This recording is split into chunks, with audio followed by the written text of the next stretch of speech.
മാവേലിക്കരയിൽ നിർമ്മാണത്തിലിരുന്ന പാലം തകർന്നു വീണു. 2 തൊഴിലാളികളെ അച്ചൻകോവിലാറിൽ കാണാതായി. ഒരാളെ രക്ഷപ്പെടുത്തി. ചെന്നിത്തല ചെട്ടിക്കുളങ്ങര പഞ്ചായത്തുകളെ തമ്മിൽ ബന്ധിപ്പിക്കുന്ന പാലമാണ് തകർന്നത്. അശ്വിൻ പാലാഴി ആലപ്പുഴയിൽ നിന്ന്. അശ്വിൻ, എന്താണ് സംഭവിച്ചത്? പഴക്കമുള്ള പാലമാണോ? പഴക്കമുള്ള പാലമല്ല സുഹേൽ, പുതിയ പാലമാണ്. പണിതുകൊണ്ടിരിക്കുകയായിരുന്നു. ആ നിർമ്മാണത്തിലിരിക്കവെയാണ് ഈ പാലം തകർന്നു വീഴുന്നത്. മാവേലിക്കരയിലാണ്. ചെന്നിത്തല പഞ്ചായത്തിനെയും ഒപ്പം ചെട്ടിക്കുളങ്ങര പഞ്ചായത്തിനെയും ബന്ധിപ്പിക്കുന്ന ആ പ്രദേശത്തെ ഏറ്റവും വലിയ പാലങ്ങളിൽ ഒന്നുകൂടിയാണ് ഈ പാലം. അത് നിർമ്മാണത്തിലിരിക്കുകയാണ്. പൊതുമരാമത്ത് വകുപ്പിൻ്റെ നിർമ്മാണമാണ് നടന്നുകൊണ്ടിരുന്നത്. വെളിയത്ത് കൺസ്ട്രക്ഷൻ എന്ന സ്വകാര്യ കമ്പനിയാണ് ഇതിൻ്റെ നിർമ്മാണം നടത്തിക്കൊണ്ടിരുന്നത്. അത് ഏകദേശം പൂർത്തിയായി വരികയായിരുന്നു. അതിൻ്റെ സൈഡിലേക്കുള്ള മറ്റൊരു വഴി പണിയുന്നതിനിടെ അതിൻ്റെ ഗർഡർ ഇടിഞ്ഞു വീഴുകയാണ് എന്നുള്ളതാണ് നമ്മൾ മനസ്സിലാക്കുന്നത്. 3 തൊഴിലാളികളാണ് ഈ ഗർഡറിൽ നിർമ്മാണ ജോലികളിൽ ഉണ്ടായിരുന്നത്. ആ 3 പേരും അച്ചൻകോവിലാറിലേക്ക് ഇടിഞ്ഞ് താഴേക്ക് വീഴുകയും ചെയ്തു. ഒരാൾ സാഹസികമായി നീന്തി രക്ഷപ്പെട്ടു. 2 പേരെയാണ് ഇനി കണ്ടെത്താനുള്ളത്. അവർക്ക് വേണ്ടിയുള്ള തെരച്ചിൽ തുടരുകയാണ്. 3 പേരും മലയാളികളാണ്. മാവേലിക്കര സ്വദേശികൾ തന്നെയായ ഒരു ബിനു, മറ്റൊന്ന് രാഘവ്. ഈ 2 പേർക്ക് വേണ്ടിയുള്ള തെരച്ചിലാണ് ഇപ്പോൾ നടക്കുന്നത്. മന്ത്രി സജി ചെറിയാൻ അടക്കമുള്ള ആളുകൾ ഇതിനോടകം തന്നെ സ്ഥലത്ത് എത്തിയിട്ടുണ്ട്. എന്തായാലും വലിയ അപകടമാണ്.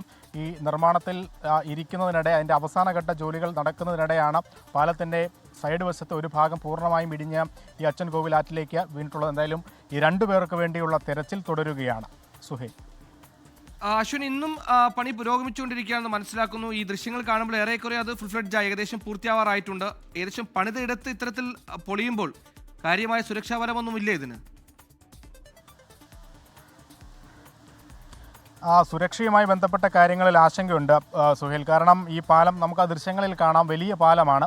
ആ പാലത്തിന് സൈഡിൽ കൂടിയുള്ള നമ്മൾ മനസ്സിലാക്കുന്നിടത്തോളം നടപ്പാത പണിയുന്നതിനിടെയാണ് ഈ അപകടമുണ്ടായത് എന്നുള്ളതാണ് മനസ്സിലാക്കുന്നത്. ആ ഗർഡർ സ്ഥാപിച്ചിരുന്ന ഭാഗം പൂർണ്ണമായും താഴേക്ക് അച്ചൻകോവിൽ ആറ്റിലേക്ക് പതിക്കുകയായിരുന്നു. അതിൽ 3 നിർമ്മാണ തൊഴിലാളികൾ നമ്മൾ നേരത്തെ പറഞ്ഞതുപോലെ ഉണ്ടായിരുന്നു. അവർക്ക് ഇപ്പോൾ ഈ അച്ചൻകോവിലാറിനെ സംബന്ധിച്ച് കഴിഞ്ഞ ദിവസങ്ങളിൽ അതിശക്തമായ മഴയുള്ള കാലാവസ്ഥയായിരുന്നു. വലിയ തോതിൽ ജലനിരപ്പ് ഉയർന്നിട്ടുണ്ട്. അടിയൊഴുക്കും ശക്തമാണ്. അതുകൊണ്ട് തന്നെ ഇവരെ തിരച്ചിൽ അല്പം ദുഷ്കരമാണ്. നിലവിൽ ഫയർഫോഴ്സ് സംഘം, സ്കൂബ ടീം അടക്കം അവിടെ എത്തിയിട്ടുണ്ട്. തെരച്ചിൽ പുരോഗമിക്കുകയാണ്. അടിയൊഴുക്കുള്ള സാഹചര്യത്തിൽ അല്പം ദൂരേക്ക് മാറി പോയിട്ടുണ്ടാകാം എന്നുള്ളതാണ് നമ്മൾ മനസ്സിലാക്കുന്നത്. എന്തായാലും ഈ അപകടത്തെ സംബന്ധിച്ച് മറ്റ് അന്വേഷണമടക്കം ഇനി നടക്കേണ്ടതുണ്ട്. ഏത് ഘട്ടത്തിലാണ് ഇത്തരത്തിൽ നിർമ്മാണം പോലും പൂർത്തിയാകാതെ, നിർമ്മാണം ഇന്നും പുരോഗമിച്ചുകൊണ്ടിരുന്ന പാലം പണി നടക്കുന്നതിനിടെ ഇങ്ങനെ തകർന്നു വീണത് എന്നുള്ള ഒരു ചോദ്യമാണ് ഉയരുന്നത്. നിലവിൽ എന്തായാലും പ്രാഥമിക ലക്ഷ്യം ഈ കാണാതായ 2 പേരെ രക്ഷിക്കുക എന്നുള്ളതാണ്. അവർക്ക് വേണ്ടിയുള്ള തെരച്ചിലാണ് നടക്കുന്നത്. രക്ഷപ്പെട്ടെത്തിയ ആളുടെ പ്രതികരണം നമുക്ക് ലഭ്യമായിട്ടുണ്ട്. അത് നിർമ്മാണം നടക്കുന്നതിനിടെ ഇത്തരത്തിലൊരു അപകടമുണ്ടായി എന്നുള്ളതാണ്. അത് അല്പസമയത്തിനുള്ളിൽ നമുക്ക് പ്രേക്ഷകരെ കേൾപ്പിക്കാനുമാകും. എന്തായാലും ഈ സംഭവം വളരെ ദൗർഭാഗ്യകരമാണ്. ഇത്തരത്തിൽ അധികം വൈകാതെ 2-3 മാസത്തിനുള്ളിൽ തന്നെ ഈ പാലത്തിൻ്റെ നിർമ്മാണം പൂർത്തീകരിച്ച് അത് തുറന്നു കൊടുക്കാനായി ഇരിക്കുകയായിരുന്നു. അതിനിടെയാണ് ഈ നിർമ്മാണം നടക്കുന്ന പ്രധാനപ്പെട്ട സ്ഥലത്ത്, അതായത് വാക്വേ അടക്കം പണിതുകൊണ്ടിരിക്കുന്ന സ്ഥലത്തെ ഗർഡറുകൾ ഇടിഞ്ഞു വീഴുന്നത്. എന്തായാലും വളരെ ഗുരുതരമായ സംഭവമാണ്. പണി പൂർത്തിയാകുന്നതിന് മുൻപ് ഈ അപകടമുണ്ടായി എന്നുള്ളത് എന്നാലും ഈ അപകടത്തിൻ്റെ വ്യാപ്തി വർദ്ധിപ്പിച്ചിട്ടുണ്ട്. ഈ പാലത്തിൻ്റെ ദൃശ്യങ്ങൾ നമുക്ക് കാണാം. ഒരു ഭാഗം, അതായത് ഒരു വശം പണി പൂർത്തിയായിട്ടുണ്ട്, മറുവശത്തെയും പണി പൂർത്തിയായ ഭാഗമാണ്. അവിടെ മറ്റ് ചില ജോലികൾ നടക്കുന്നതിനിടെയാണ് ആ ഒരു ഗർഡർ പൂർണ്ണമായും ഇടിഞ്ഞ് താഴേക്ക് വീഴുന്നത്. കൈവരി അടക്കമുള്ള ഗർഡറാണ്, പാലത്തിൻ്റെ ഭാഗമാണ്. അതാണ് പൂർണ്ണമായി ഇപ്പോൾ ഇടിഞ്ഞ് താഴേക്ക് വീണത് എന്നുള്ളതാണ് മനസ്സിലാക്കുന്നത്. സുഹേൽ, എന്തായാലും വലിയ അപകടം എന്ന് തന്നെ പറയാം.